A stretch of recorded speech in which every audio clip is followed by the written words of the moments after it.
અમદાવાદના નવા સુભાષ બ્રિજ માટે 232 કરોડનું ટેન્ડર જાહેર થયું। 10 વર્ષનો ગેરંટી પીરિયડ કોન્ટ્રાક્ટર કંપનીએ આપવો પડશે।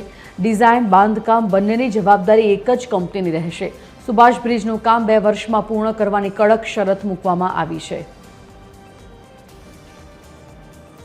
સંવાદદાતા મોનિકા રાજપૂત લાઈવ જોડાઈ ગયા છે। મોનિકા, સુભાષ બ્રિજ માટે 2 વર્ષ હવે લોકોને હાલાકી ભોગવવી પડશે કારણ કે ટેન્ડર પાસ થઈ ગયું છે અને શરતોના આધીન કંપનીને કામ પણ આપવામાં આવ્યું છે। શું વિગત?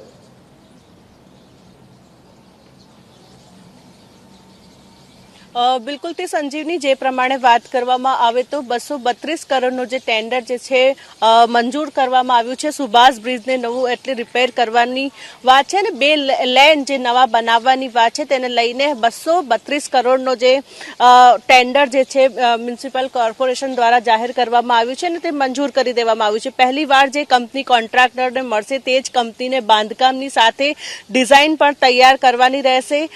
સાથે સાથે ડિફેક્ટ લાયબિલિટીનો સમય સામાન્ય રીતે 2 થી 4 વર્ષનો રખાતો હોય છે તે આ બ્રિજની સ્થિતિમાં 10 વર્ષનો રાખવામાં આવ્યો છે અને એની સાથે સાથે બ્રિજ તૈયાર કર્યા બાદ 10 વર્ષ સુધી બ્રિજની જવાબદારી ટેન્ડર લેનારી કંપનીની જ રહેશે।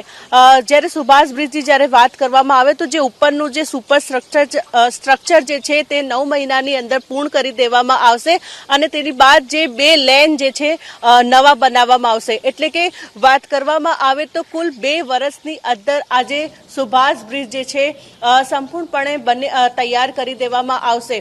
ઘણીવાર એવું બનતું હોય છે કે જે બ્રિજ બનાવવાનું શરૂઆત કરતા હોય છે જેનો સમય મર્યાદા થતી હોય છે તેનાથી વધુ પ્રમાણમાં સમય મર્યાદા વધી જતી હોય છે, પરંતુ આ વખતે સંપૂર્ણપણે 2 વર્ષની મર્યાદા નક્કી કરવામાં આવી છે અને 2 વર્ષની અંદર આ સંપૂર્ણપણે જે બ્રિજ જે છે બનાવી દેવાની મર્યાદા નક્કી કરવામાં આવી છે। ધન્યવાદ મોનિકા।